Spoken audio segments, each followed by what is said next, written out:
Noticed you guys were taking a lot of time out so early. Was that kind of part of the game plan for how quick that he was working, just trying to throw him off a bit? I don't think it was a part of the initial game plan, but the second, third, fourth inning when we started watching how quick he worked, we wanted to kind of disrupt him a little bit. Didn't work. Credit to him with his composure out there. Didn't matter what we did, and try to mess him up a little bit. He kept throwing strikes, and really good debut for him. On the flip side, Luzardo, what adjustments did you see the Cleveland hitters make the second time through against him? I think he just struggled with generating any weak contact and just deep counts. The last couple of times just deep counts and couldn't really put anybody away. I think he still had 6 strikeouts, but a lot of 2-2 counts, 3-2 counts just kind of added up. And when that happens, he's going to go 4 or 5 innings. When Zeus gets weak contact and his stuff plays in the zone, then he'll go 6-7 innings. Just, he knows nothing new. It's just we got to throw more strikes and let the ball get put in play earlier so we can get deeper in games. And all that damage in the third, Call coming with 2 outs, starting with the Rosario ball to right. Look like, what did you see from Soler there? Trying to track that ball and then seeing what happened with the inning is that spiraled afterward. I saw Soler go after a ball, hit off the wall, and he got it and threw it in. I mean, he went after it the right way, just didn't make the catch. And it just kind of spiraled after that. But, it's just, again, just kind of deeper counts, and then Ramirez with the big hit right there. But, I don't think Soler. I think he had a good jump in the whole, but it just didn't make the play. But again, ball against the wall. It wasn't like it was a routine play to me. And what did you see from Soriano in his 2 innings out there? Soriano threw strikes. Just a couple. Maybe one error with the the Fortes and kind of threw it in the way of Segura's line of sight. But I thought he threw the ball well. Again, threw strikes, didn't walk anybody, kind of kept us in the game there for a minute. But, if we put up a couple zeros with the big hit against Karenchek, is that how you say his name? Karenchek? Karenchek.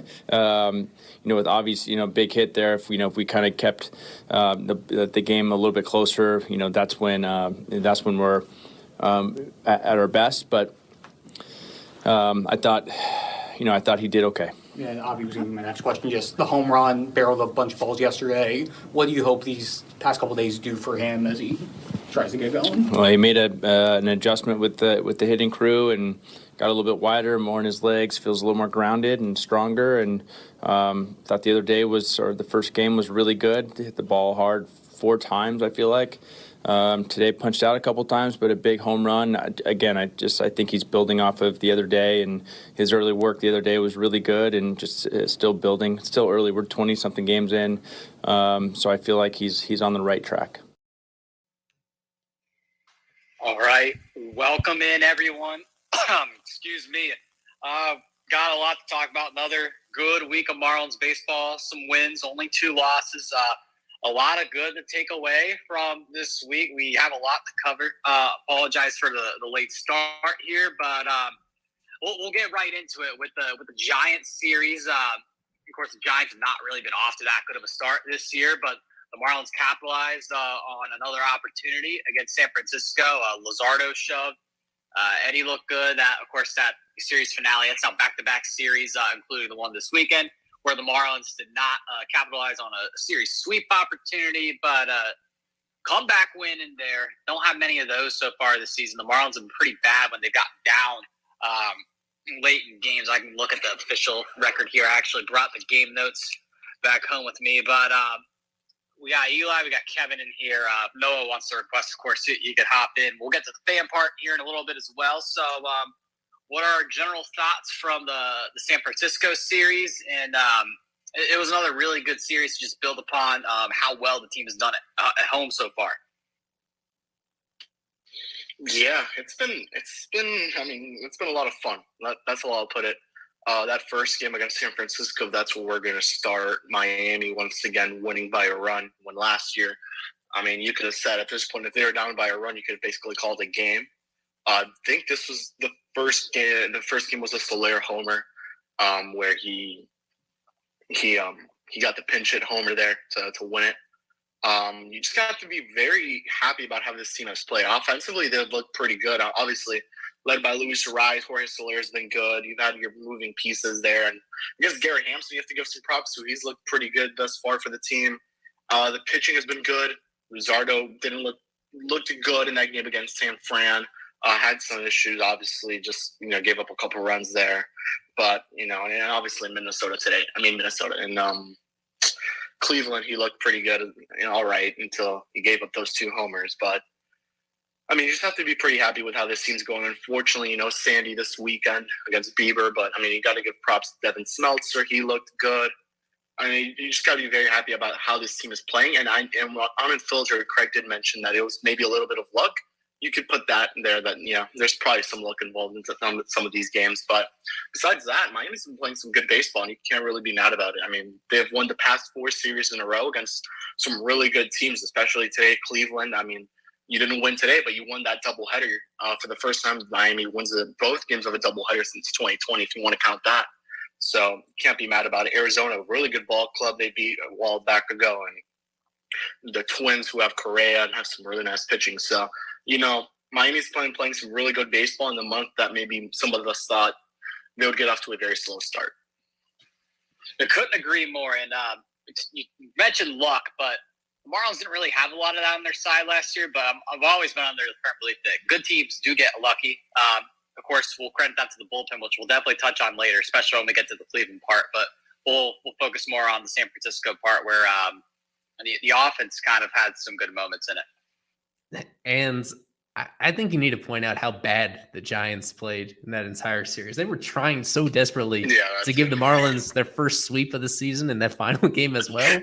They did everything possible to hand deliver the game to them and couldn't quite get it done. Still won the series. The only thing the Giants really did to kind of beat the Marlins that game was they intentionally walked the rise. That was it for the most part, it seemed. Yeah, the Giants. The Marlins they got unlucky with Smeltzer in there at the end. Yeah, the Giants are certainly the weakest opponent the Marlins have played thus far. Yeah.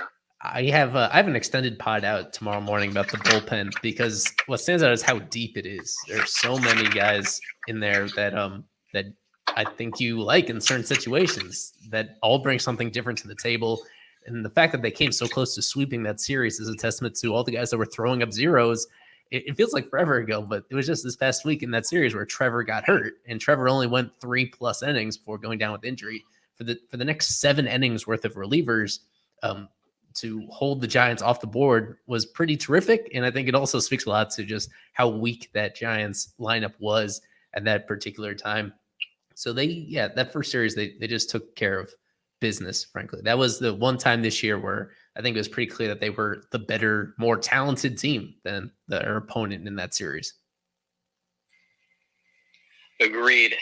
What player performance from that Giants series for each of you guys? And Daniel is now in here as well. What player performance do you guys think really stood out most? That's a good question. I feel like maybe Soler. It might be Soler. Yeah, I know it's such a generic answer, but he's been hitting the ball well this year. Yeah, man. Soler's living up to season. what. Yeah, no, Soler's living up to what we expected. He's hitting homers. He's getting what he has to do done, and yeah, like the second game against the Giants, he had 3 hits. He was the DH. I don't know if he played. Did he play the last game on Wednesday? Probably did, and did something too. But today in Cleveland, he looked pretty good. He reached base every single time. Finally got across the plate on the Abbey home run. 8 doubles, 5 home runs, some singles sprinkled in there. He's had a really good start to the season. For that Giants series, I would go with AJ Puck. Good answer. The first 2 games. Good answer. Wasn't in there for the third one, but I think that series really solidified AJ Puck as the the closer for Skip Schumacher, the guy he could trust in those late inning situations, as someone he could trust to put out there to close the game for the Fish. And I know we mentioned the Giants lineup isn't like it once used to be. It's not like how they expect it to be in the off season. But the way AJ Puck handled himself in the ninth in back-to-back nights really tells you a lot of what Skip thinks about AJ Puck. And I believe now he's really our closer. We saw it the other day in the doubleheader, the last game in Cleveland, where there was a situation where I believe the guy in first and third, and then we had that weird out, but he still got that save, under pressure, even with men on base. He was still able to get that save there, as you were there, Grant. But from that Giants series, AJ Puck, I think really opened eyes for me. No doubt. He's already matched his single-season career high in saves in the first few weeks of the season with 4. Of course, this is his first year primarily being used as a closer, but Eli's got a pinned tweet up there at the top. Dylan Floro has been more than excellent. He's been damn near perfect so far this season. Having him as a setup man, Craig Mish pointed out, statistically speaking, the Marlins do have the best setup and closer in Major League Baseball right now. And this bullpen is just, it's night and day compared to the last year. Dylan Floro has been the one consistency, though. He was the best pitcher out of the bullpen last year, and he's arguably been the best out of the bullpen this year. Statistically speaking, he has been the best out of the bullpen this year. So what a guy to have there. As the words of our own Louis Adeo Weiss would say, hashtag extend Floro. I think he's more than deserved it. Since becoming a Marlin, I think Louis pointed out, his ERA is 2.4, 2.3, something around there. But yeah, it was like 2.67 yeah. Last night is what he said. I think it's gone down since with his appearance last night. Yeah, something. I mean, you look at Floro's percentiles and MLB Savant, and they're all like in the 95, 95, 84, 89. They're all red except, the velo, this fastball spin, the whiff, and extension. But man, Floro's been so damn good this year. He does deserve some type of extension. Maybe the one they gave Richard Blyer works for him maybe a little more, just because of how good he's been and how consistent he has been. When you look at the second half of last year, Floro was really dominant. And then, he obviously, that translated to this season where he still has a 0.00 ERA in 9 games, 10 innings pitched, 10 strikeouts.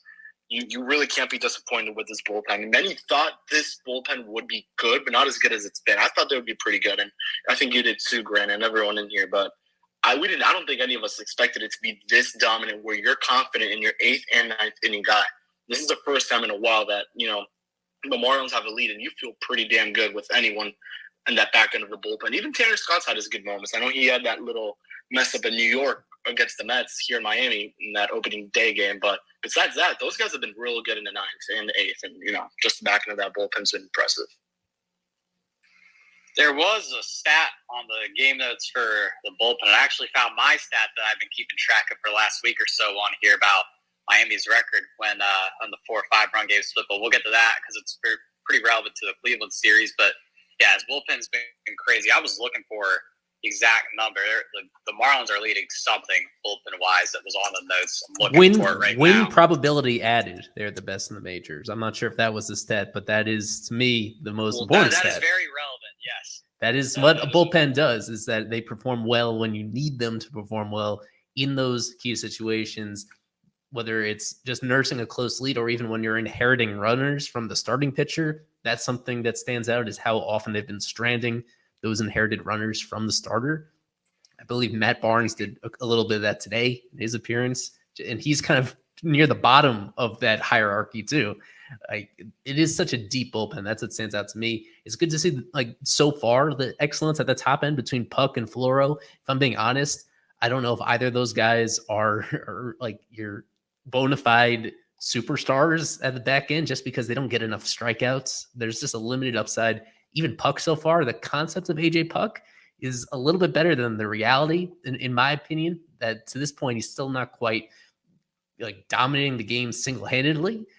I think you got to give a lot of credit to also the fielding behind them, that even though this is a bullpen that is not striking out a lot of batters, it's performing well because defensively, I think overall this group is doing better playing out of position in a lot of cases than we may have feared when spring training was ending. Jazz has been obviously top of mind, seeing the way that he has improved since the beginning of the season. Even Gene Segura today, an amazing play. He's been up and down. Yeah. You know, there've been some negatives, but there's also been quite a few positives with him at third base overall. I think Luis Ariz has exceeded people's expectations defensively. He's been almost perfect before making, I believe, his very first error of the season during this past series on a wet infield. All things considered, he's been really good as well. Did they switch that to an error? I think it was initially ruled as an infield single. I'll just say it was a bad play. It was a play that that he has been making like completely perfectly up until this point in the season. And then even at shortstop, for them to go into this year without a conventional shortstop, then they lose Joey Wendell almost immediately, have John Birdie in there. Garrett Hampson in just a couple starts has made some great plays there at short. So overall, overall defensively, Is this positivity about Garrett Hampson? No way. I can't believe it. Last thing, That's my guy. Real Garrett Hampson, but this week, I mean, yesterday was insane. He won the game for him at the plate, basically. yes. Yeah. Overall, defensively, I was- that's been a big part of their run prevention is the fact that these guys are a lot closer to being like league average than we may have thought. And that's a big piece of the pie when you're allowing balls in play.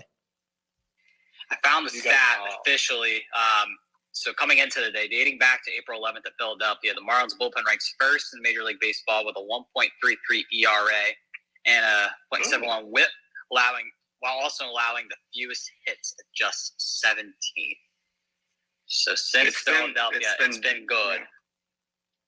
Yeah, with a couple moves, man. Not bullpen, really. It's been, I'll use the Noah Burger word, it's been nails in the back end. That's the way we say it, I guess. I mean, that Puck trade couldn't have been done any better. The rest of the moves they made to bring in Matt Barnes. That was like an MLB The Show trade, the way that turned out. Yeah. Oh, my God. Crazy stuff. That's no other way to say it. And shout out to Garrett Hampson. Yeah, that guy's been killing it. 127 WRC plus. He has I have a question for Mr. Grant. Yeah. Yes, sir. I want to hear about the trip to Cleveland. I want to hear about you covering we're what getting you into saw that and you right knew. now. I want to hear about I think we've said enough about the San Francisco series. So, 3 baseball games in 24 hours. It happened. It was very, very long. I think I've slept like maybe 11, 12 hours in the last couple of days. But, was in Cleveland this weekend. Originally, I was only supposed to cover one game. Ended up covering the entire series. So, we'll start with game one of the doubleheader. Yeah, I mean, that was an incredible stroke of luck. I don't know how I ended up covering all 3, but we'll start with game one of the doubleheader. Started at 5 o'clock yesterday. Might be the latest Eastern time that a Marlins doubleheader has ever started and been finished in the same night. I don't know the official stat on that, but I wouldn't be surprised if it was. So we'll talk about this first game here. I've got the notes from this very first game. So start out with a scoreless frame in the first. Marlins got out to a lead. Coming into today, the Marlins were perfect 9-0 when they score first. 9-0 coming in when they score first. So it's been all gas, no breaks for the most part, besides today. And they really piled on in that 7th inning too. That was as good as it gets. And Brian De La Cruz, of course, with the home run, 2 for 3 in that first game with the home run. Also got a walk, and he hit that homer in the 6th. And then Ariz hit the 2-run single in the 7th inning. And after that game, hit safely in 16 of 19 games, still leading the MLB in average. Ideal game, 100%. The Marlins scored 6 runs and only left 5 on base. That wasn't really a story the next 2 games. They left a lot of runners on, but they really made the most of their opportunities. And the main story of that first game was the opener, Devin Smeltzer. A lot of people were talking about him on Twitter. The Marlins started who today? He took the victory lap after name search started liking the tweets, and rightfully so.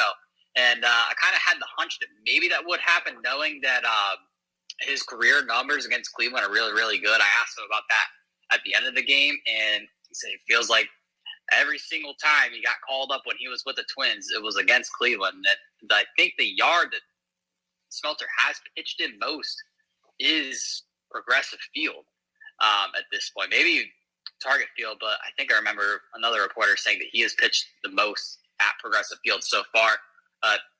He went 4 innings, or four and whatever, 5. I think it was 4 and something. All I know is Andrew Nardi got the win, but the bullpen was lights out. They allowed the 1 run in the 4th, 5, 6, 7, 8, 9. No runs allowed. Stole a game from Shane Bieber. That was a game that Sandy Alcantara was originally supposed to start, so definitely big to get a win without him there. So this very first game felt like a near perfect game from the Marlins, despite the fact they did allow a run. Not a literal perfect game, but you really could ask for much more in that game, it felt like. Yeah, shout out to Devin Smeltzer. What a performance on his end. He actually, here's a line right here. 4 innings pitched, 3 hits. Sorry. An earned run, a walk, and 3 strikeouts. Of course, not that many strikeouts, but his velo was up, like you said. His velo was up, man, and especially on that slider, which he didn't use much. He mainly went fastball changeup, but he used that slider. It was up a lot. The only pitch that had dip in velo was the cutter, which he only threw 5 times, so it doesn't really matter. And then spin rates were up on obviously the fastball and the changeup, and then the sinker, which he threw once. But Smeltzer, I mean, with Miami, we'll see what they do on Monday tomorrow. If it's him or Soriano who eventually gets sent down, or I guess DFA'd in the case of Smeltzer. But he made a pretty good case to stay up on this major league team if they ever need an opener again. And they may need it soon, who knows. But unless they do that, in that second game where they have a TBA. But, Smeltzer put himself out there and against Shane Bieber, who, didn't look like Shane Bieber that day. And he 4 good innings of work is all he needed to do to keep Miami, on pace with Cleveland there. And Miami did what they had to do. I think De La Cruz hit a homer in this game. Yeah, it was De La Cruz who hit the homer in that game. And then shout out to the bullpen, who basically allowed a clean sheet.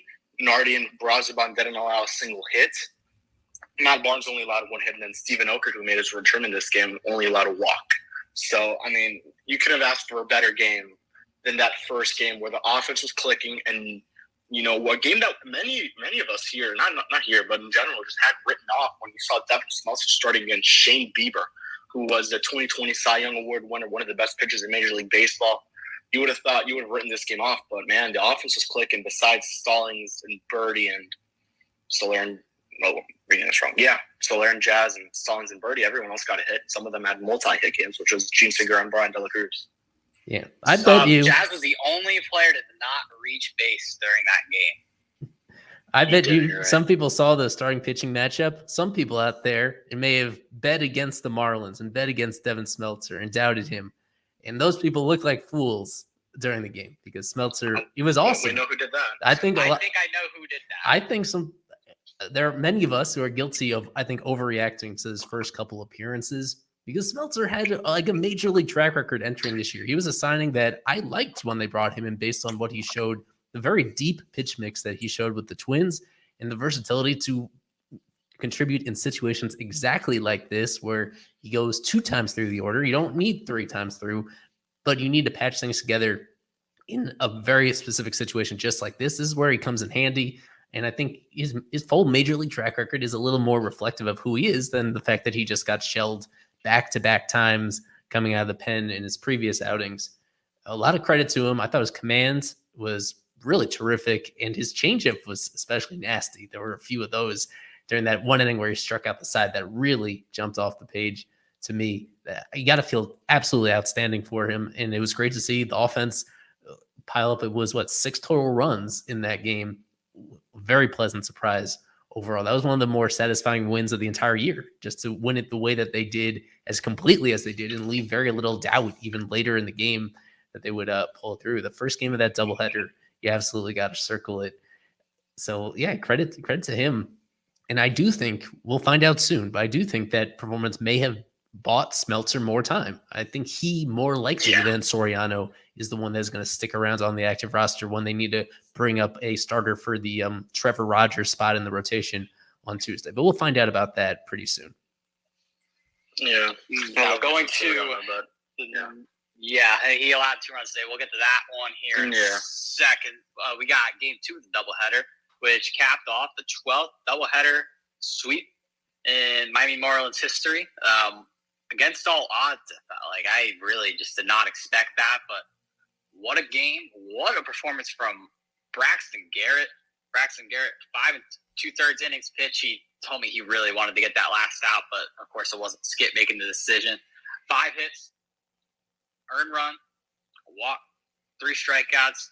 Not a lot of strikeouts for the Marlins this weekend, and the Guardians don't really strike out a ton, so can't exactly blame him there. But it was his first win of the 2023 season, second consecutive start, going 5 2/3 innings or more. Only damage came from that RBI single in the first. 3 of Garrett's 5 hits allowed were leadoff singles, so he was working very, very well into the game, and he retired 12 of the next 13 batters after that RBI single. So just really, really stellar game from him. Offense started to turn it up towards the middle part of the game. Of course, that 6th inning, you had Cooper hit the sacrifice fly, and just really, really fighting. Of course, the Schumacher and the Jazz ejections were really the main story from that game. There was a lot of confusion. No one really even saw Jazz get thrown out until I heard Louis Durante next to me say that Jazz and Cooper were thrown out, but Cooper stayed in the game. Skip said that Jazz showed the home plate umpire the tablet trying to show him the right call, and of course that will get you thrown out immediately. But really good fight. That was just a really nitty-gritty win. Really, really good stuff from the bullpen. Again, the Guardians did get a run in the 7th inning from Stephen Kwan. But, ideal game from the bullpen once again. And, of course, that 9th inning was crazy, to say the least. That foul ball that was initially called fair, and Puck flipped over the home, and you could tell that Puck was really struggling with the weather. After 5 pitches, he started shaking his hand. He's the only one out there without sleeves. I don't think he quite prepared for it, but he was nails. He just finds ways to get outs. He doesn't really have the strikeouts like Eli talked about, so those really make up the dominant closer, but he really, really knows how to get outs. And overall, I felt like this was a very, very gritty win from Miami. Were they down in this game, Grant? I didn't watch it, so I'm just They did. wondering. They went down 1-0 in the first. That was their looking for. Was that their number only deficit? here? Yes, because they tied in the 4th on the Garrett Hampson RBI double, I believe. Yeah. Yes, it was RBI double. That was the Marlins' 5th win or 4th win of the season when their opponent scores first. So comeback wins. And the Marlins, I feel like last year a lot. They kind of just panicked when they went down. You saw the Marlins get down 1-2-0 immediately in the game. You said, "Oh, game's over. You can turn off the TV. You're not going to miss that much." But this year, the Marlins will stay in the game. And overall, this is a better team than last year. I feel like most people know that, but this was the kind of performance that really makes you realize, the Marlins, they are a team with some fight in them. Yeah, I wanted to quickly shout out the bench coach, Luis Ureta, because just like Skip, this is his first time in this particular role, and this was his first time having to fill in for a manager that got ejected out of the game. And it turned out that he was managing a crucial part of this game where every decision was really scrutinized and important for him to make. To go to Dylan Floro in the middle of that 7th inning and to have him go 5 outs, these are not easy decisions to decide who to bring in at what time to finish this off. Also knowing the guys who pitched in the first game of the doubleheader, you probably want to stay away from. So just limited options to work with. And he figured it out.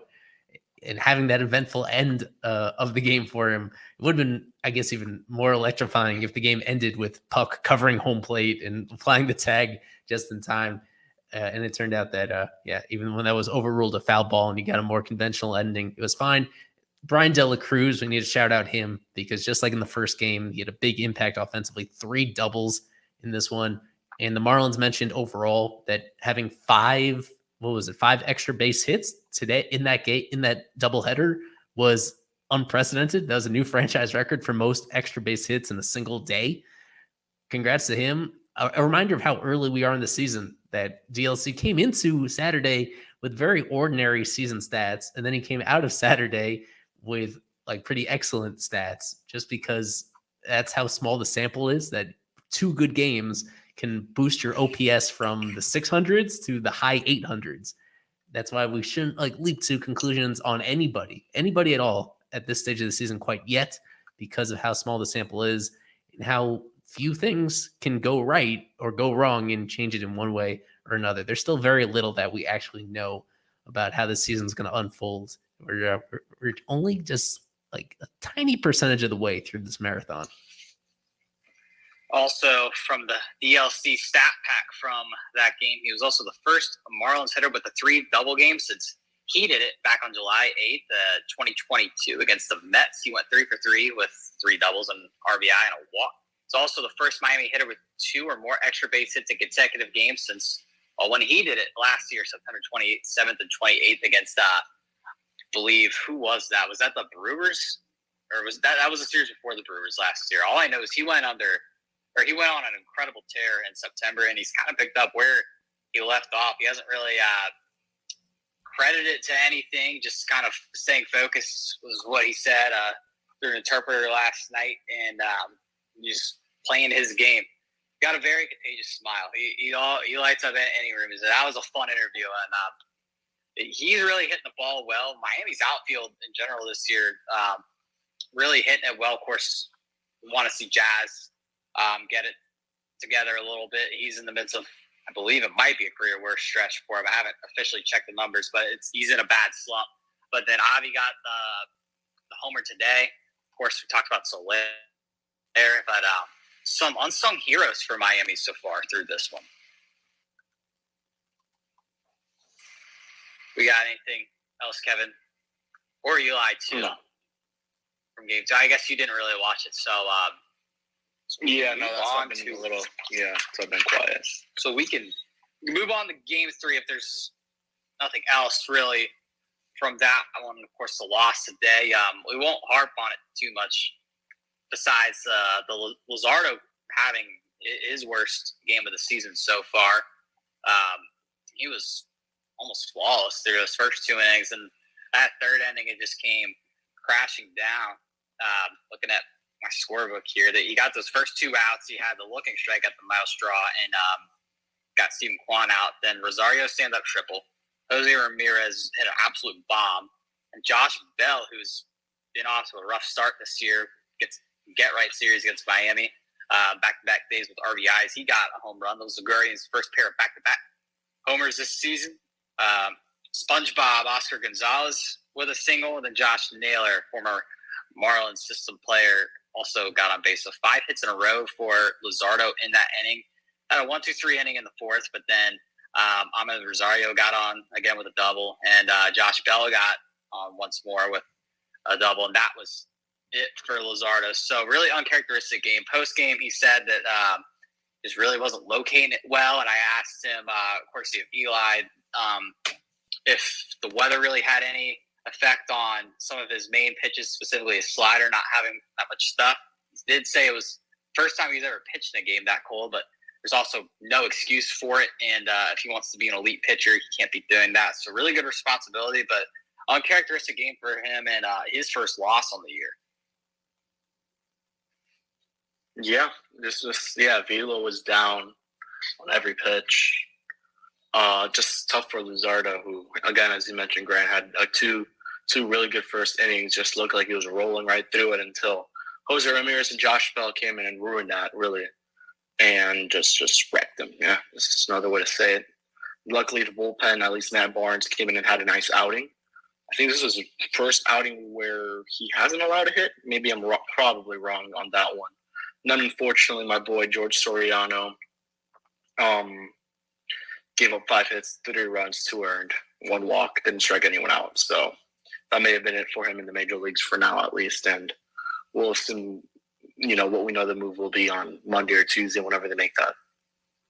Yeah, well, Luzardo, in his previous start, it really wasn't all that much better either. So it's not back-to-back starts where he hasn't been quite the kind of player that we think he's capable of being.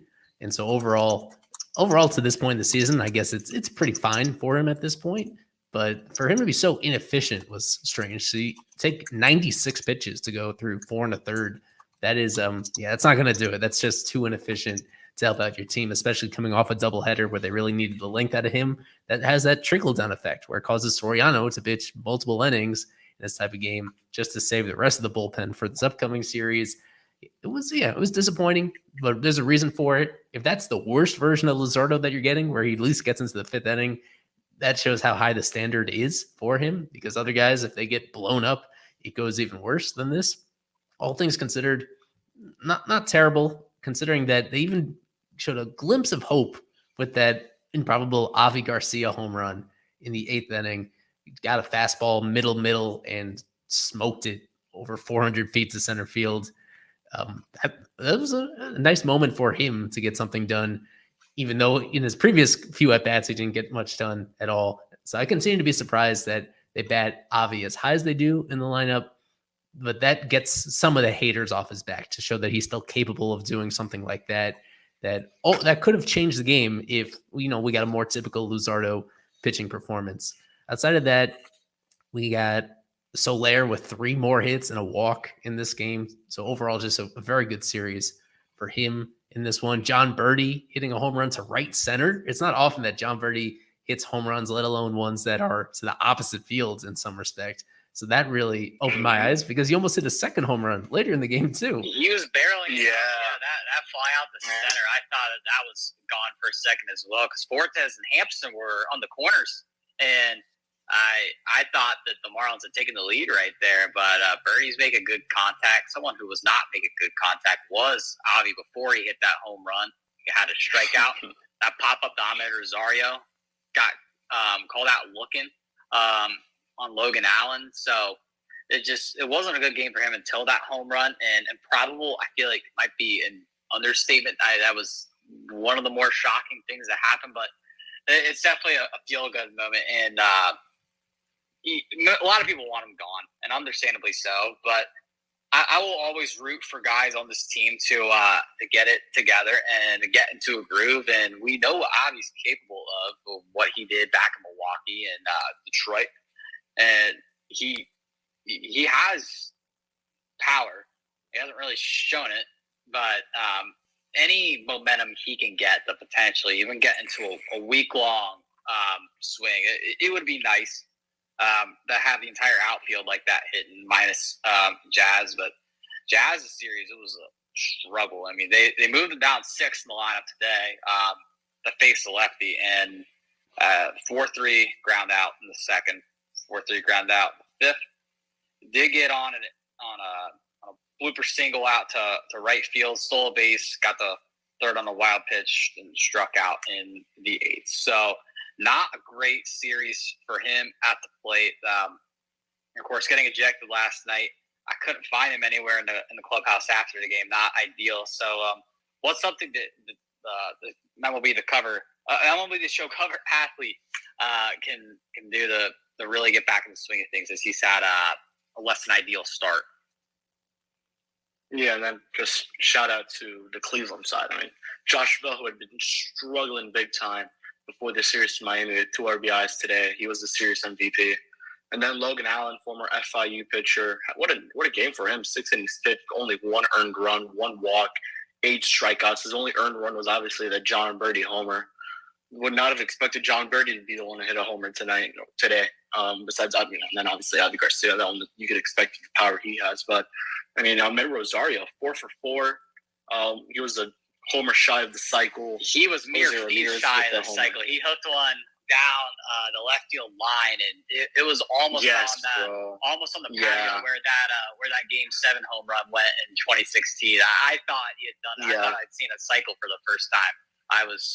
That would have been pretty cool. Yeah. Anyone that was there for that Luis Arraez one in Philly, I mean, that would have been really cool. But nonetheless, the top half of Cleveland's order really did well today. Rosario 4 for 4. Yeah. Steven Kwan, he only had the 1 hit. It was kind of a down series for him besides the RBI hit last night. Jose Ramirez really looked back to his usual self after kind of a bad last week or two or so, is what I was talking. Heard from the Guardians writers, Josh Bell, Get Right series. Guardians fans I talked to here at school said that he's been terrible to start the season. Coming in this game, batted right at the Mendoza line. Oscar Gonzalez hasn't been great. The bottom half of the Guardians order is definitely shaky. You got three guys batting below the Mendoza line, but the top half of the lineup really got it together. That was a really good get-right series for Ahmed Rosario, too. Usually every single year he'll have a bad April, May, but then all of a sudden he'll turn it up in July and be hitting like 260 by August, is what I've been told. And I'll look back in stats. That is indeed true, but back on the Marlins side, the flip side, I guess, talking about the Guardians lineup being bad, the bottom half of the Guardians lineup being bad, the bottom half of the Marlins lineup, really good last night. Fortes and Hampson were kind of a good duo at 8 and 9, and today, I mean, they weren't terrible. They each got a hit. It was some good at bats. I thought Fortes was going to come out of the game there in the sixth. Will definitely be something to keep an eye on. I know some of us have wanted the Marlins to show some of that catching depth that they got in the system, specifically our boy Paul McIntosh. Always going to be hoping that the guys are okay and they're healthy, especially with Fortes being probably Miami's best catcher. I don't even know about probably, but yeah, Miami's best catcher. Yeah. I mean, tough game, but, luckily, I guess this is something that was mentioned on the broadcast that, Cleveland just got it going in this series. And, you kind of got to be happy that they got it going in this final game because, now that they got it going, they're going against Colorado and they're just going to keep it going. This taught me Juan Rosario, Ramirez, Bell. That's a scary top four, and they got it going. And then you have Miles Straw at 9, who's having a pretty nice year. Zunino, who's been, I guess, their main catcher, he's having a pretty all right year. Josh Naylor is always a good player, having a down year right now. But I mean, thankfully, Miami's getting out of Cleveland at the right time, I guess is how we could say it. Yeah, they've definitely caught them at the right time, and getting the doubleheader sweep is huge. Yet another series win for the Marlins. Can't really complain about losses. 4 straight. Continuing to win series and win every series. You're finishing well over 500, and about a 4-game set coming up, so it'll be a tall task in hand to win that one. Any last thoughts from the Guardian series before we just briefly talk about the Brave series? I want to get to the fan stuff we've talked about last week for a little bit. No, just a nice win. There's just no other way to say it. Nice series win, right. 4 in a row. Let's see if they can keep it going. I'm going to briefly talk about the Brave series just because this is the first time this year that the Marlins rotation's really gotten a shakeup. So it'll be Edward Cabrera tomorrow. To be announced for Tuesday. We're expecting a roster move there. Sandy Alcantara told us this morning that he is expecting to pitch Wednesday, and in the game notes, he is penciled in Wednesday to face the rookie Bryce Elder. What a start to his career he's had. Another good rookie the Marlins will have to face. And then getaway day on Thursday before the Marlins head back to Miami. Braxton Garrett will be back on the pup again to face Kyle Wright. 4 righties the Marlins will have to face, and it's a really tough stretch. Spencer Strider, Charlie Morton, Bryce Elder, Kyle Wright. And ironically, the only pitcher that they avoid is Max Fried from the Braves rotation. So really, I didn't realize just how good the Braves rotation was until now. I guess that's a little dumb of me to say as a baseball fan, but Atlanta's got it going. But if Miami can do what they need to do this series, they can come out on top, either tied or in the lead for the division. Big series coming up. Yeah, I mean, this is probably, you can argue, maybe the most important series of the year, besides the Philly one, where Miami was kind of in a limbo there where we really didn't know. I would say Tuesday expected to be hoeing. I think Alex Carter is going to be very happy about that one. But, I mean, you said it, Grant. This is one of the best pitching rotations in Major League Baseball. Strider, Morton, Bryce Elder, and Kyle Wright, you avoid Max Fried, which is, I guess, good. We just have to face Strider, who's probably one of the best pitchers in baseball last year, one of the better pitchers out there. Just going to quickly, Brian Hoeing, for the ones who may not know, this guy's having a great year at AAA. 2.08 ERA, 2.23 FIP. He's putting up the highest K per 9 of his career. I know it's only 3 starts. He's made 4 appearances. Like, it's just came off the bullpen on one of them or something. But he's putting up a 10.38 K per 9, only 1.04 walks per 9, which is the lowest of his career, which is good. So he's having a career year in AAA. didn't do too much in his first stint. Obviously, if you guys remember, he had to go all the way to LA to face the Dodgers, who at that point they were one of the top, maybe the best team in Major League Baseball. There, I think they're already past 100 wins. So you had to face that lineup. He got rocked. Didn't do too much later, and So you were hoping Brian Hoeing now, with more anticipated time, is ready to make that start. His next start in Jacksonville is actually supposed to be that Tuesday, so expect it to be him instead of and him in the Major League Baseball stadium instead of Jacksonville. And then you're just excited to see what Sandy does, how good he looks, or just how he looks in general, because he's had two pretty rough starts. Besides the Arizona one where he looked pretty good, just got I think it was more of a mental issue when he dropped that ball. But Cabrera looked good his last two starts, so we're hoping to see something good with him tomorrow.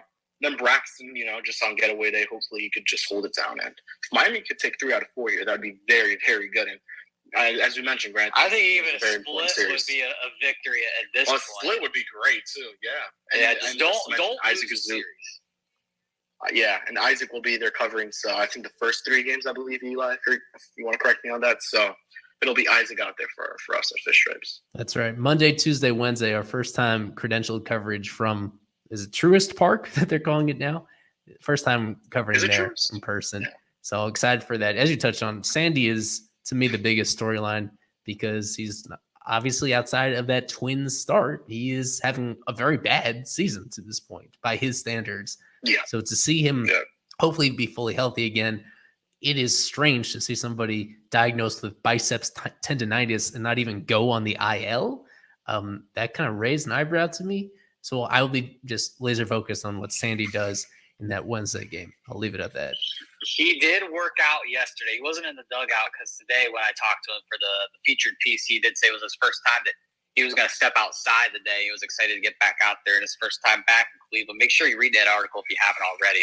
It's a pretty good piece, if I have to say so myself. But he did work out yesterday. He was feeling good, just precautionary with the weather. It's supposed to be warmer in Atlanta this week. I haven't actually checked the weather, but I would imagine it's going to be warmer in Atlanta, Georgia in April than it is going to be in Cleveland, Ohio in April. So had the series been in Miami, it probably he probably would have made a start according to Skip. So we definitely be looking there. He will face Bryce Elder Wednesday night at 7:20 on Valley Sports Florida. So we will now get to the fan part. I feel like it's the longest we've gone with just us talking, but a lot to talk about.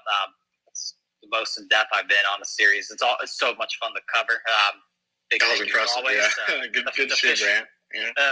Big thanks to the Eli, Marlins comms, Guardians comms as always. But before we get to the fan part, consider becoming a super subscriber, super follower, whatever you want to call it. There's so many perks. First off, you get the game notes before every single game. I didn't realize how in-depth these were. This is a baseball Bible.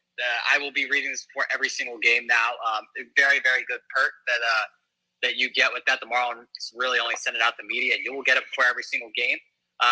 You get chances to participate in giveaways, prizes, fantasy sports leagues with us, which could include prizes. Romeo in here won the fantasy football league last year. We have our own super subscriber fantasy baseball league. Winner of that will get field level Marlins tickets to a game in 2024, and get all access to the gift database. And then the reason why we pitch in here is you get priority to talk in these spaces.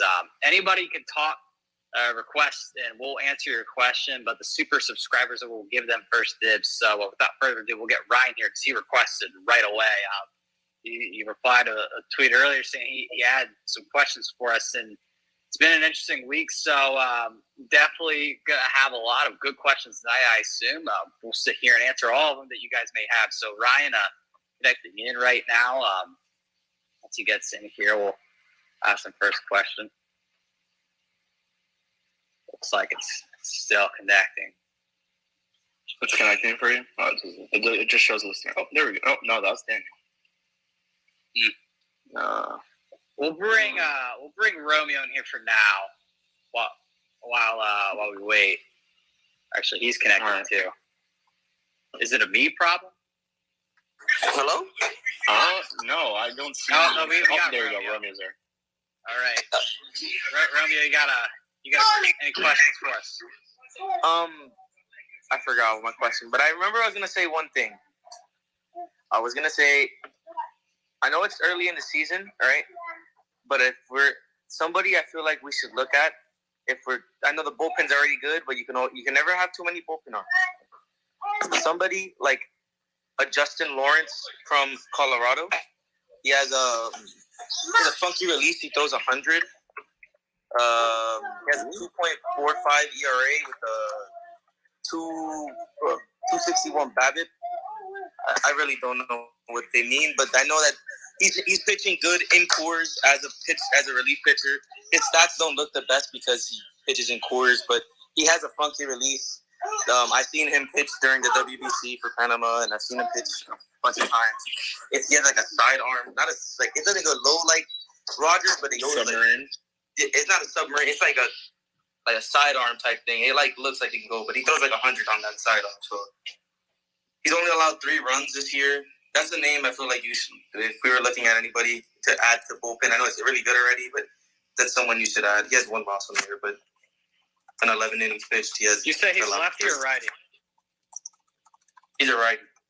Righty, okay. No, the bullpen's not, but this is. I mean, yeah. Yeah. I don't know who you would trade for him. You never know, but yeah. Romeo, I love that suggestion because when was I watching him pitch? I was watching him pitch against the Phillies. I may or may not have had money riding on the Phillies in that game. And he came in the bullpen in a very big situation. And he pitched 1 scoreless inning, and then he pitched another scoreless inning, and then he pitched another scoreless inning. This was on, let's see, Thursday? Yeah, 2 1/3 scoreless with 4 strikeouts against the Phillies in a Rockies shutout of the Phillies. He is, even on a team that has Daniel Bard as the more recognizable guy as the closer, like Lawrence is probably their best reliever right now. He was pretty highly regarded as a prospect a couple of years ago because of that amazing velo he has coming from that very unusual angle from the right side. This is a team in the Rockies that are right at the top of the list of obvious sellers that upcoming this in the middle of the season. For as good as the Marlins bullpen has pitched so far, I mean, I don't know if they're going to maintain this level of effectiveness with the current guys they have moving forward if nothing else changes. So this is something I love that suggestion as somebody to keep an eye on. It's going to be a few months until they really take a closer look. This is clearly not a need for the team right now, but I think that's just a great coincidence that you identified him because I was just watching him a few days ago in that Phillies series, and he was extremely impressive. Still has 5 years of club control remaining, or is it 6? He has a gazillion, 6 years, 5.5, something like that. He's less than a year of service time. So if they get him, they have a lot of time to bring out the best in him. Certainly a very unique, a different look out of the bullpen, as they say, and his stuff is pretty electric. Oh, yeah. I mean, it's the only, 5.06 ERA and at home, which is Coors Field, 0.00 ERA away. I mean, yeah, doesn't hurt. They need a righty. Not to slander Devin Smokey here, but definitely a better option, and percentiles look really good. So, good shit, Romeo. Yes, good find. Did you only know him because he was really good find? Actually, holy shit. Yeah. What's up? I heard him last year, but interview what's his name with Rob or Pitching Ninja. He said he's Panamanian. He's an bro, and then he went to the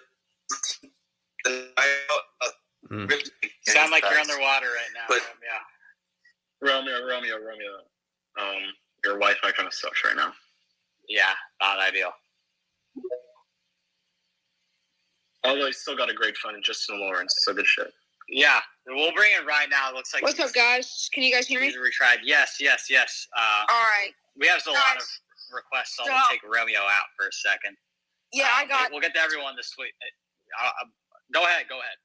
I got 2 questions for you guys. Well, first of all, I didn't watch any of the games from this weekend. I was really busy, and I went to the Panthers playoff game today. I went to hang out with some friends yesterday during the doubleheader. So I've still been staying on top of everything on Twitter and looking at the box scores. But I haven't watched my team since Thursday was the off day. I haven't watched them a good portion of a Marlins game since Wednesday. But my first question, I have two questions for you guys.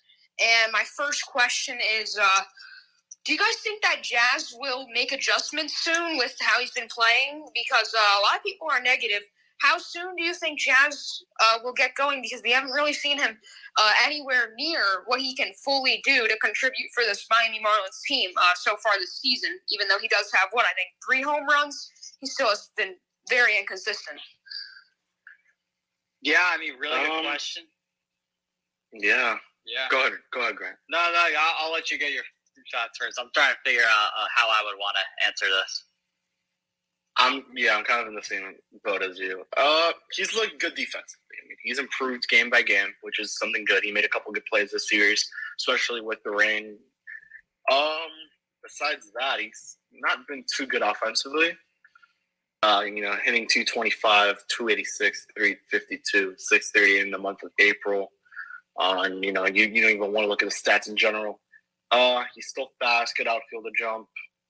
He's hitting the ball pretty hard, I guess. Yeah, I guess it's just a slump right now for Jazz. Is there any other way you want to put this, Grant or Eli? I really don't know how to say that was a terrible answer, Kevin. You got to try a little harder here. Yeah, I'm sorry. The main issue, and I need to shout out our staffer, Nicole Cahill. She's going to put up a more detailed piece on Jazz. He's seeing a ton of pitches low at the knees and even below the zone for a guy that pretty famously loves hitting high pitches, especially high fastballs. His most iconic moments, you could say, of his career thus far are on high fastballs and getting underneath it and launching it. To this point, there has seemed to be an adjustment on his opponents, like pitch him lower. And so those are pitches where I think what we're seeing is he's taking more pitches than we're used to seeing, and he's striking out looking more often than we're used to seeing, even when those pitches are called correctly. It's not all on the umpires. It's some of it where he's getting pitches lower than he usually likes it, and therefore he's just laying off of them, leading to all these strikeouts, where even by his standards, striking out way too much to be a successful player. It will have to be, I think, an adjustment to those lower pitches and start looking for them, being able to adapt his swing so that he could actually do something productive with those instead of swinging over the top of them. Or I guess there's a reason why he's laying off of them, is that he prefers pitches higher up. He just needs to adjust to this new reality that opponents have made to him. So I think it just starts with that, with recognizing how he's being pitched and trying to do something different with it.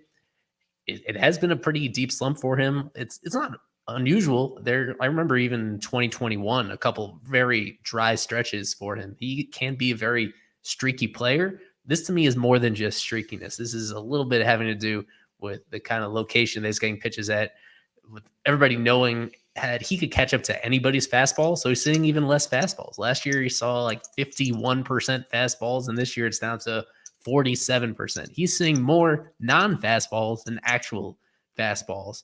So he's not getting the pitch that he wants. He needs to be able to put his immense talent into play and actually do damage on those breaking stuff low in the zone on the outside part of the plate. Yeah, he has to, it's something that he still has to take the initiative and do. But I'm pretty confident that he's going to figure out a way to like do more damage on those type of pitches than he has to this point. That's the better answer for you, Ryan. I'm sorry. And another thing too is, that's a very detailed, like baseball strategy answer. But one thing I've noticed is just I feel like his attitude might need to change a little bit too. He's a very, very tough guy mentally. He's not going to let that much get him down. He's got a super big ego. He's got a very nice personality, and it's good to have that kind of guy on your team that's always going to think that highly of himself. But sometimes it's more just about himself and not the team. And I like Jazz. I think Jazz still is my favorite player on the team to watch. But this is the worst stretch of his career right now. I don't know how much of the fielding change has done a part on him. I probably should have asked him in hindsight this weekend just what some of the adjustments he needs to make are. But ultimately, the changes will need to be made because they're not going to send him down. They're not going to trade him. But he is a guy that's vying for an extension. His pinned tweet on Twitter right now is 9 WAR, and he's nowhere near on track to get that right now. So changes will need to be made. And I think that's a pretty obvious statement, but that's true. Yeah, and then, his stuff on Twitter is not something I think a player should be doing. I think that's a little bit immature, if it was me. So I'll just leave it at that. What was your second question, Mr. Ryan? All right, so my second question is a pretty hot topic around the Marlins community. I think my question and anything regarding Avi Garcia has been the two hottest topics right now on Marlins Twitter, and maybe the bullpen if you want to talk about a positive topic. But that is how long until Jesus Sanchez, until the Marlins really decide Jesus Sanchez is done? Because if we're going to be honest, Jesus Sanchez has looked terrible this season. He's looked worse than Avi Garcia. At least Garcia's made some good contact on some pitches recently. And he's had, those 2 homers, which isn't good. But I don't think Sanchez has any homers. So when do you guys think that the Marlins say it's time? We've given him enough of a chance, like what they did with Luis Brinson. And they DFA him because he has no options left. And they end up calling up Burdick or Encarnacion. I don't think we're far away from it happening. Personally. No, and I'll say this. If you listen to the pod Isaac and I did with Craig, we talked about Jesus, and I'll just put it like this. If Jesus Sanchez was a right-handed hitter, he would have been gone by now. At this point, there really isn't much to salvage out of this guy. You would just hope I guess if you wish you had that minor league option to send him down and see if he could work it out in AAA. But, I mean, at this point, even with the lack of playing time, you have Brian De La Cruz playing better, Peyton Burdick at this point is just breathing down his neck and kind of waiting for Joey Wendell to come back because you add a lefty into the lineup. The only reason Sanchez is still a Marlin right now is because he is a lefty and they need the lefty bat. But he's, as you mentioned, he's not been good at all. He's actually been worse than Avi Garcia, but, that is also with less playing time. So if you put that in effect there. But, it's been a very disappointing season for Jesus Sanchez, and you could probably start numbering his days down for his Marlins tenure, kind of. Well, yeah, Kevin brought up that very interesting point about Wendell. So Grant was in Cleveland with Wendell, and it seems that he is getting pretty close to returning. I would expect him to go on a minor league rehab assignment this upcoming week. And from the sounds of it, it would be a very quick rehab assignment. He'll be back with the Marlins in early May, if not even this next weekend. Within the next week and a half, Joey Wendell should be back. That is a left-handed bat who can give you quality at-bats off the bench on days when he's not starting. I think that is the first potential opportunity for them to make a tough decision on Sanchez is when Wendell gets back. And if Hampson is playing pretty well and Hampson has the versatility to play center field when you need him to, if you have Hampson slide in as your backup center fielder and you get De La Cruz everyday playing time at between left and right field, then even though you can send down Hampson, do you really want to send him down if you think he's a more complimentary player than Sanchez is right now? So then you have Wendell as part-time shortstop and him and Birdie kind of splitting that up. And on days when Wendell isn't starting, he's available off the bench to come up for you in really important spots and at least put the ball in play. This is, it goes without saying that this is a massive week for Sanchez because they are playing a Braves team that lines up, Grant pointed it out, all right-handed pitchers. That means Sanchez is going to start at least one of those games. You'd hope more than one in order for them to get a great feel for what he has at this point. If it's another unproductive week for him, then that could be it. This is, to me, the most important week of Jesus Sanchez's career with all those factors in the air right now. All right, guys. Thanks for letting me speak on the space today, and I think I might be coming on I know Eli asked me if I could come on the show tomorrow, so if I don't have any last-minute important things that come up, I'll be speaking as a guest tomorrow on our pre-series show for the Atlanta Braves, and I hope everyone comes to subscribe, become a super subscriber for Fish Stripes, because I've had a great experience with it, and I'll see you guys tomorrow. He's going to be our youngest live stream panelist ever, because I've seen Ryan's coverage. Thank you. That's until we get Hayes missed, Sean. But Ryan will hold that title. He's got a couple of years on Hayes but for the moment, Ryan does follow this team extremely closely. These last few days, an exception where he wasn't able to watch, but he knows his stuff, and we appreciate having him on the Spaces. So yeah, he'll be on Fish Stripes Live tomorrow night with us. All right, yes, thank you very much. And real quick, I'm no longer the youngest one. I'm no longer the youngest guest. Oh boy. Real quick note that I wanted to put out on Sanchez. We're going to bring Alex Carver in here. We'll bring another super subscriber in here as well. I can't believe I'm saying this at this point in the season, and I can't believe that this isn't really a hot take, but Eli kind of alluded to it. I would rather have Garrett Hampson hitting in this lineup than Jesus Sanchez. That's crazy. I don't think that I ever thought I was going to say those words, just with the way we talked about Hampson even last week during this show. But yeah, I would rather have Garrett Hampson on this roster than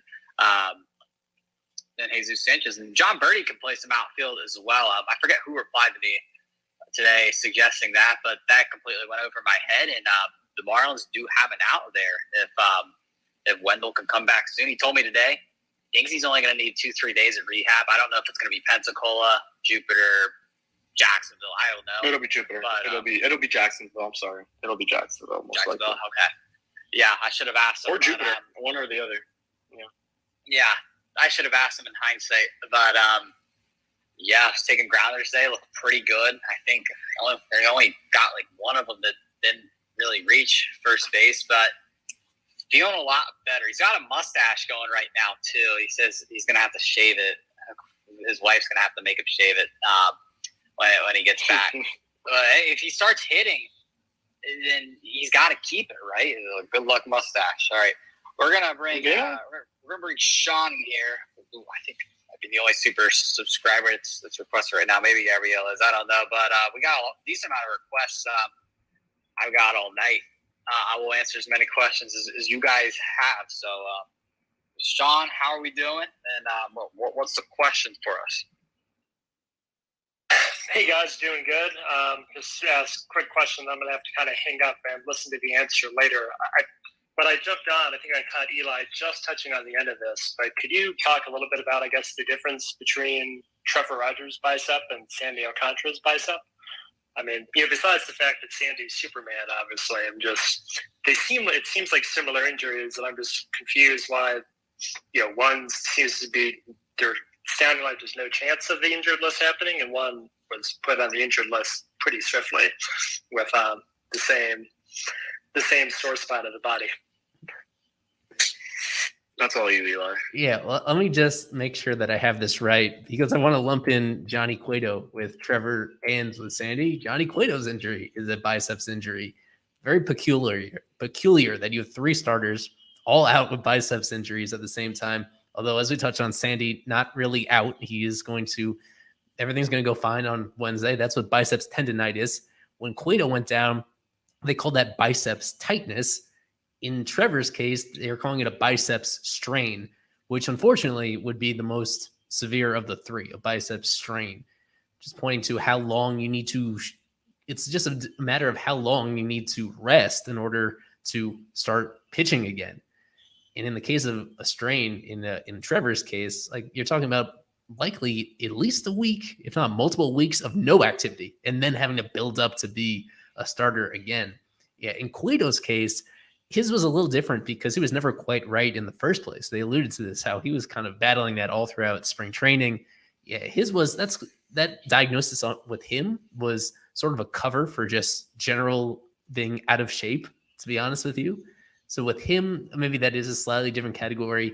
Yeah, with Trevor's, it's just a more, significant stress on that particular muscle.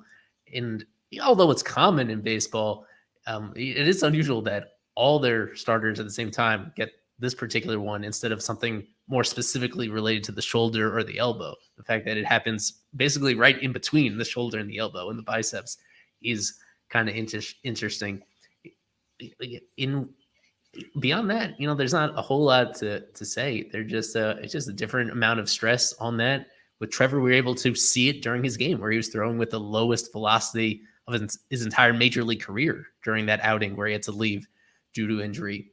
So it's all just about the degree to which your muscle is getting kind of worn down and how long it takes, of simple rest in order to get it back up again. And it is unfortunate that you're dealing with starters here, where the longer you rest, the longer it takes to build up the stamina that you need in order to go deep into games. Just to reiterate, though, with Sandy, it looks like we dodged a bullet here. That it just pushed back a couple of days. Did he have his bullpen session today? I'll need to double check that, whether it was today or whether it's coming tomorrow. He went out and threw today. I don't think it was a bullpen, but he went out on the field and was tossed today. Okay. Short sleeves too. Yeah, but that's freezing cold. He didn't throw at all yesterday. He worked out, but he didn't throw. Today he threw. Maybe he'll get a bullpen in tomorrow. We'll have to get Isaac on that. One thing I did find out about all three of them, I guess it wasn't really find out, but we'll kind of find out on Sandy's end, is that all three of these guys do share a similarity, whereas they all felt it like before they decided to say, hey, I can't go. Cueto felt it during spring training and World Baseball Classic. Trevor said he felt his in his bullpen on Sunday. And Sandy said he felt his a few days ago. So maybe that's something that the Marlins need to be a little more precautionary on, especially with three of these guys already having bicep issues right now. Skip did say that they're all isolated, but three in the first month of the season, maybe it's training, maybe it's diet, I don't know. But definitely be something to keep an eye on. We'll go ahead, and we only got one request right now. We'll bring in Gabriel. Any questions you guys may want to ask, go ahead. If no one else requests within the next few minutes, this will be our last one before we wrap it up. And we got Romeo requesting again. I guess I'll bring both you guys in here right now. But I'll get Gabriel's question first. So what's up, and what's your question? What's up, man? So here's my question. I know, we saw Avi hit a home run this today, but I guess my question is, how long is his leash? Because I know we're talking about Jesus Sanchez, but if you want my honest opinion right now, I would take Garrett Hampson and Jesus Sanchez over Avi right now, either of them. I just feel like there's even more ceiling. I guess what I'm trying to say is I'm so low on Avi at this point. I feel like he had all last year. He tanked so hard. And now, he's not really doing great. I guess that's my question.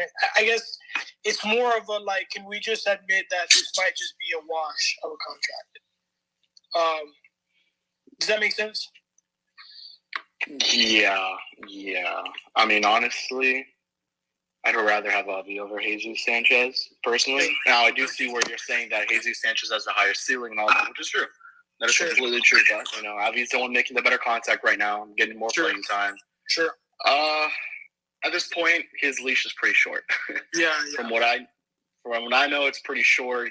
You probably pretty much number his days. If you really want more intel on that, not to be the guy who's throwing out the shameless plug, but just go to Craig Mishry. I think he explains it more in depth with the situation, and they're willing to cut him. I will tell you that they're willing to eat up the money. I asked Craig on record. He said they're willing. I was like, Craig, they're willing to, cut him completely. He's like, yeah, they're willing to do that. So at this point, you kind of just hope Avi Garcia can get anything going at this point, and hopefully this series in Cleveland, where he got a couple good hits, got some going a little bit there. Yeah. Okay, so my last question, this is my last question. So based off of what's going on with Oakland, and this whole moving to Las Vegas, that's confirmed, right? Yes, they have bought land, and PR statement basically alluded to the fact that they will be moving to Las Vegas as soon as 2027. Wow. Okay, so I was thinking about this. Do you think that kind of sets a tone for small market teams? Do you think that says something across Major League Baseball, just in regards to small market teams, basically not being able to afford, not necessarily just great players, but fire sales, the way maybe we've done that in the past? I guess it got me thinking a little bit more about the Marlins. Let's just say worst case scenario, Miami just absolutely tanks this year. You know, we go through another last year thing, you know. The question really becomes, can this organization afford another fire sale?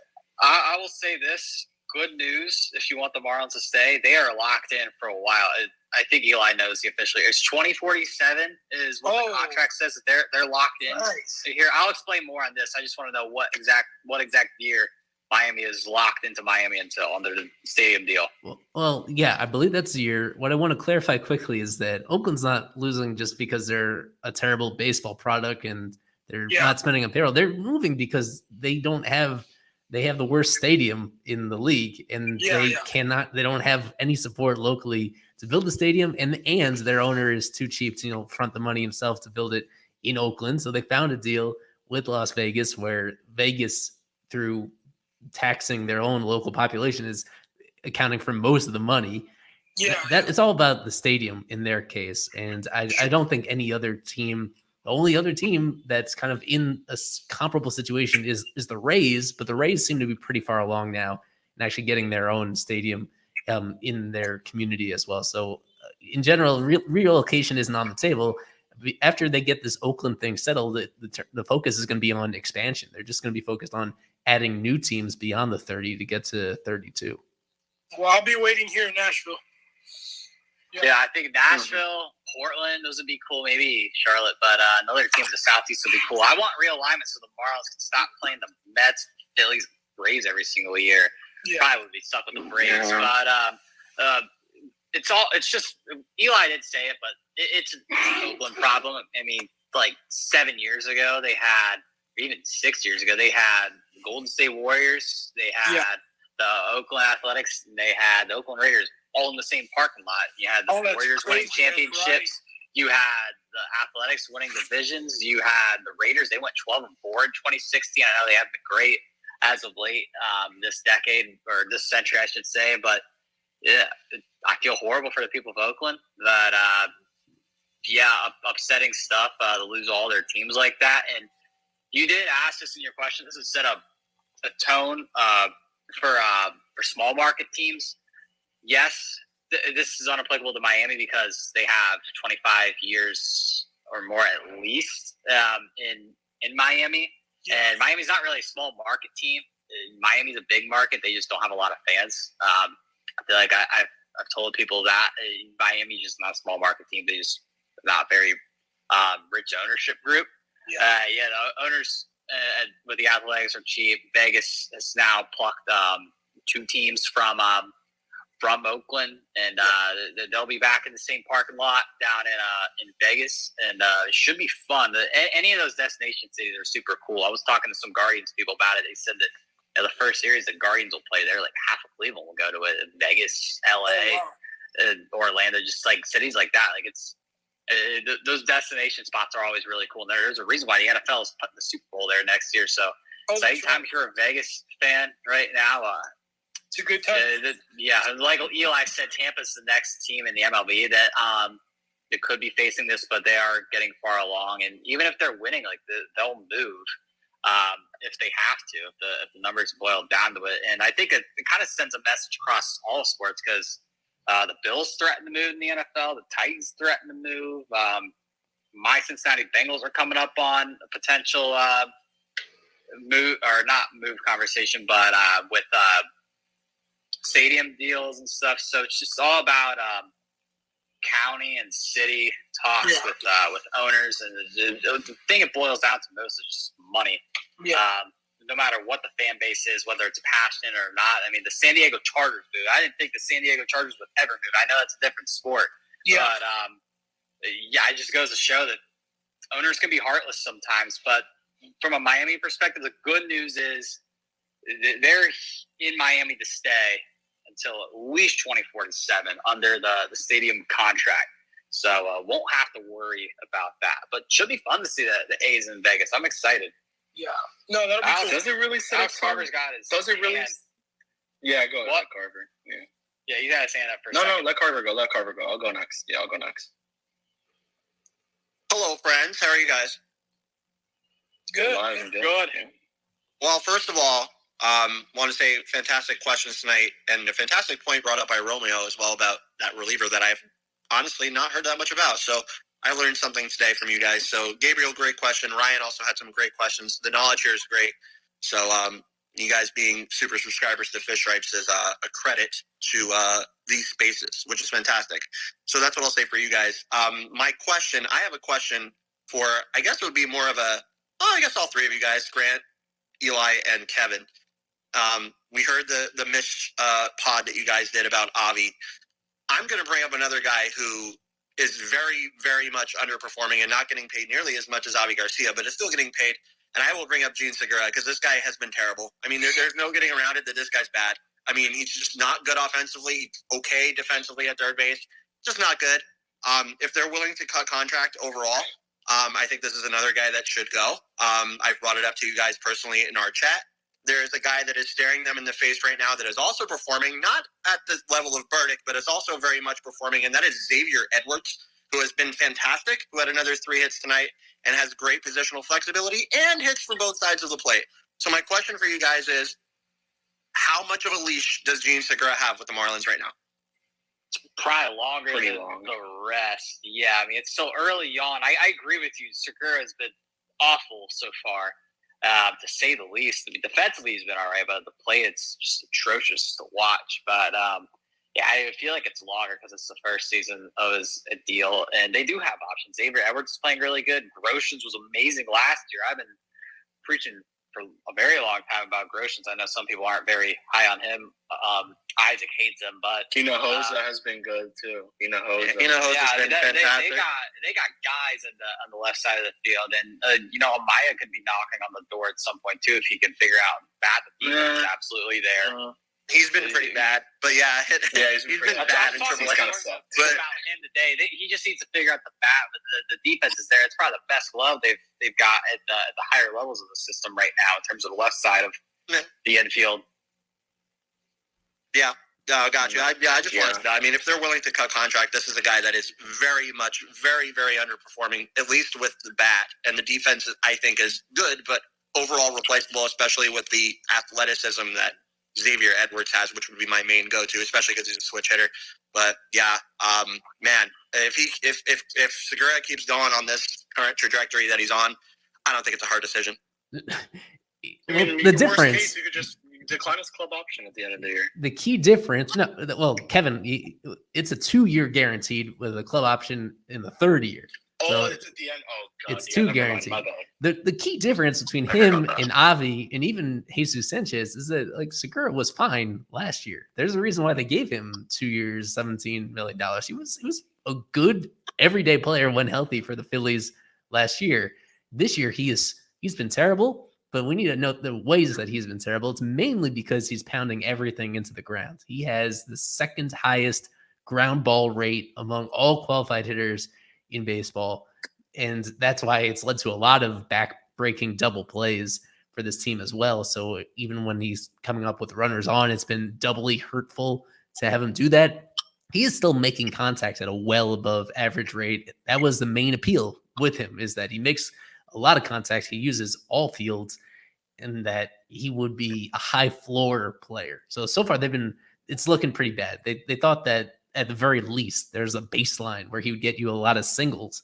And to this point, he's not getting a lot of anything because he's hitting only 200 overall, and his slugging and his on base are almost the same as his batting average. He's not doing anything except getting occasional singles. And we touched on third base, where it's been up and down for him. Maybe the best play he's made so far in this series. Well, in this series, he made his best defensive play of the season to this point, but there's been some inconsistencies with his defense there as well. It's a very long leash. I think he gets at least half a season on the roster. The near-term question is, what do you do about his playing time? Is whether there is some sort of reduction in playing time coming in the near-term future where he doesn't actually start every day. Like, that is a more reasonable first step to take, is limit his playing time, especially with Wendell coming back. So limit his playing time at the expense of Wendell and Birdie and even Garrett Hampson. That, I think, is a very reasonable first step, but I'm not overly concerned just because of how small a sample it is and how good he was as recently as like 6 months ago. Yeah, no, don't disagree. he can't. I would say what I would say overall is that he can't be an everyday player, and is not an everyday player, and should not be an everyday player as soon as Joey Wendell is healthy. So, kind of, I guess, out of necessity that he is right now. Which Joey you Wendell's to been like, but worse. I wouldn't say that it's That out of the realm of possibility so small, that they would go that Wendell's second played year. like 4 games. Yeah, but not only that, but look at spring training. Joey Wendell had a horrible spring training. There's no other way to put it. Terrible. And I know Gene Segura's spring training wasn't anything crazy too, but he had a better spring training towards the back end of it than You got to give guys Joey chances, Wendell, though, at least. Like, the thing about the Marlins is they have so many unanswered questions. I feel like you need to at least answer that question in that regard. Wendell will be in the lineup the day he's back. That's not a doubt. Not only because they need left-handed hitting, but everything else. I think giving Segura to an All-Star break I feel like that's fair. That's fair. Yeah, I would agree with you, Gabriel. I think that's definitely fair. This is an older player who is, as Eli alluded to, very much underperforming, and he's not done anything too terribly special on the defensive side to say, okay, he's worth a 190 batting average in the lineup. So, yeah, no, you're right. It's an aging player. They have guys they brought in all this infield help with Groshans and Amaya and Edwards and all these guys that are down there. You could look at LeBlanc as well as another guy. Like, they have all these guys there, and then Segura is just a huge hole in the lineup. Something got to happen there, man. I think that Groshans is the future third baseman of this team, at least for now. I'm not saying he's Arenado or anything like that. I'm just saying from like a consistency perspective, I think he'd be great at third, and I just think he needs to be up. Same thing. That's the same way I feel about Burdick. Why we still have Burdick down, I don't know. Well, I do know. It's Avi and Jesus Sanchez and company. But, no, yeah, for sure. All right, we got one more question. Alex, I want to actually... Oh, okay. We got Dami. This will be the last question we take. It's been a long one, but it's been a fun one. I enjoyed talking with you guys. This has been really good questions. I think it's been our best night of questions for sure. So, Dami, how we doing? And what's the question? How you guys doing tonight, man? Thank you for taking my call. Yeah, first of all, wasn't what I called about, but yeah, Segura, let's give it some time. The guy's a veteran, and we're 22 games in. Tap the brakes on that. Let's hope he can come around. My question is, I'm really impressed with the turnaround in the approach and the results that Soler, De La Cruz, and even Cooper are having. And I want your thoughts, if you could let me know or let us know who the hitting coach is that was brought in with Skip. And, how much credit do you think he deserves? He's obviously has to have some credit for working with these guys and turning them around. And they're not swinging and missing horribly that pitch out of the zone, a la Brian Anderson would do. And so I'm just curious as to what your thoughts are on this new hitting coach of ours. The thing to point out, the hitting coach is Brant Brown. So this is his first year at the organization after the previous 5 with the Dodgers. I just want to point out quickly that even though you pointed to the success stories, when it comes to on the other side, guys that we focused on this space, including Avi and Segura and Jesus Sanchez and even Nick Fortes, there's almost as many guys underperforming as like improving from the past year, which is why I don't want to like put things too directly one way or another on the hitting coach. What I'll say is that the players do seem to like him a lot just because he is more hands-on than the previous one. Last year, they had Marcus Timms as the hitting coach, and James Rowson was pretty heavily involved as the, quote, offensive coordinator.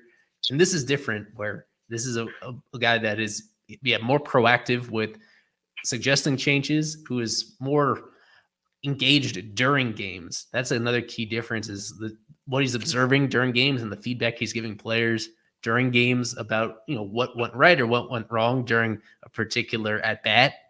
So that's a clear difference. The effort, the work that they're putting in is on a different level compared to like the previous hitting coaches. again, I do want to point to the fact that the team overall is like not exactly lighting it up, and that there are some guys that are, for whatever reason, producing a lot less this year than they did the year before. So it's certainly, there are some guys for sure that do point to him as making a pretty big difference in the way that he was involved, even dating back to the offseason, dating back to January when they had some hitters camps in Miami well before spring training. Like, it's encouraging. And I do think he is the right guy for this particular job. It would just be easier to celebrate him if some of those other guys were closer to so the guys at the bottom of the lineup were also like trending in the right direction. Yeah, because overall, the impact has been kind of limited to those few guys, as you mentioned. Yes, and Soler, just to point to him in particular, he's really stepping up. Not just the power production, but the fact that he is striking out so much less this year than last year, and a lot less than he ever has in a previous season before. For somebody that's been around that long, I don't know if you want to point to the hitting coach as the reason why. Maybe it's just the motivation that he can opt out of his contract and get one final big payday during his career while he still has a lot left in the tank. But it is going to be fascinating to follow throughout the season, the kind of adjustments that they make under Brant Brown, because he's doing the job differently than they used to do it. And I think when the dust settles, it is going to be a positive, that he's going to be a positive difference from last year to this year. Makes sense. Thank you very much. I appreciate the feedback on that. Thank you so much, guys. Yes, thank you. Real quick, last thing we'll do. Kevin has a question for Mr. Alex Carver about minor league, and we'll wrap it up after that. Talk to us, Carver. Brian Hohen. No, I told you guys on the stream, man. I've liked this guy for a bit just because he's a story that I like as an underdog guy that doesn't get looked at. He's not a top prospect. He's not a top 30 by pipeline or anything, but he just gets outs, bro. I mean, he used to do it with the ground ball. Now he's starting to do it with the strikeout. It's encouraging, man. And, for a guy to continue to push himself at, 25, 26 is very good. It shows that he's disciplined. It shows that he's wanting to improve. He knows that his stone's not cast yet, and trying to make himself better every day, which is what you want in a minor league player that is not, a star-studded prospect. Kind of the opposite of these guys that are kind of headstrong. They know they're good and they deal with failure in a different way. Well, this guy's experienced failure and he knows how to deal with it and he knows how to push himself through it. So I love stories like Hoeing. He's great. Awesome dude. Super, super humble. I love prospects like this, and I am glad that he is going to very likely, I don't know for sure yet, nothing official, he should be the one to get the shot if the Marlins need pitching, which they currently do, especially if something's gone on with Sandy. So, I like this guy, man. He's kind of reinvented himself, as I said to you the other day, with the new velo. Kind of gained a little bit more strikeout stuff. So very encouraging. You're going to see more ground balls than anything, I think, still with the sinker that he has, but you can also do it with DK now, which is awesome. So I like Hoeing. He should get the shot, and it'll be cool to see him back. Now, and then the final player I want to mention. You go ahead. No, we are not done here. I know Eli's going to probably like this one. Pat Monteverde, Alex. What the hell, dude? This guy's going wild this year, dude. 0.47 ERA, 118 FIP, highest K per nine of his career, lowest walk per nine of his career, 2-0. He's dominating for the Wahoos in probably the most difficult level minor leagues. Yeah, man. This guy's been awesome. It looks really, really good. I would point to an overall increase in just the movement on his breaking pitches as the reason why he's turned into this kind of animal that's striking out as many hitters as he is. He got in a full season last year where I think he learned a lot. He was playing with Beloit, and then at the very end of the season, he was playing with Pensacola, where he got his feet wet with the minor league or with the AA level.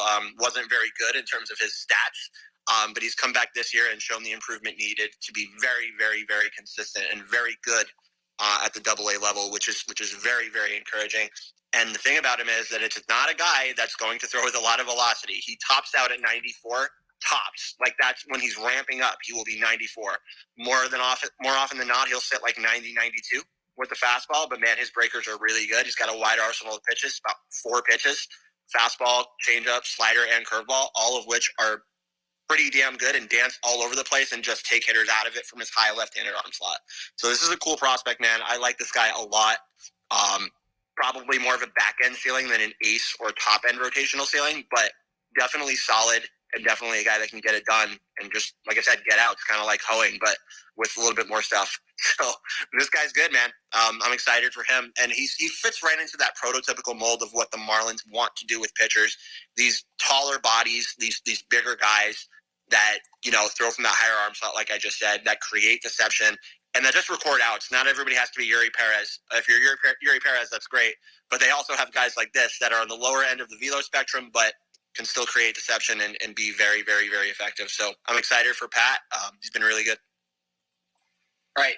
Final question, Romeo, whatever it is, make it really quick. We're over an hour and a half into this. So this will be the final one. I want to make sure that everyone knows that you really get a bang for your buck for the super subscriber subscriptions. I have two things to ask. Choose one. Okay. We haven't talked about it at all, or I don't know if you guys did. Do we see Sixto in an organized game by the end of May? Because by the end of May, I think this year, but I don't know about the end of May. If we count extended spring training an organized game, I guess he already has them. No, he means an official game, an official minor league game at the very least. I think that's a really good over-under date at the end of May.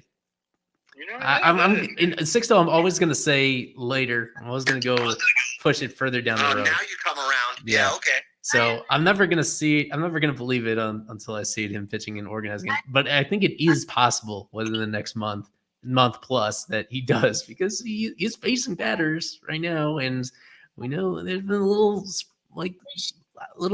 leaks about his looking like a real pitcher again. I don't know. He's closer to pitching than he was last year.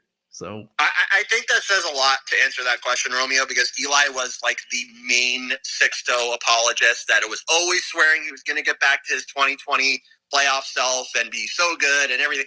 And it just hasn't happened. So to hear that level of, I guess, not very confident level from Eli, which is what it should be. I'm of the same mindset. I think May would be very good if he could get there. I would probably personally put it after that. But, to hear that from Eli should tell you a lot. I'm the real Sixto Sanchez truther, but I do agree with it. I absolutely agree with it.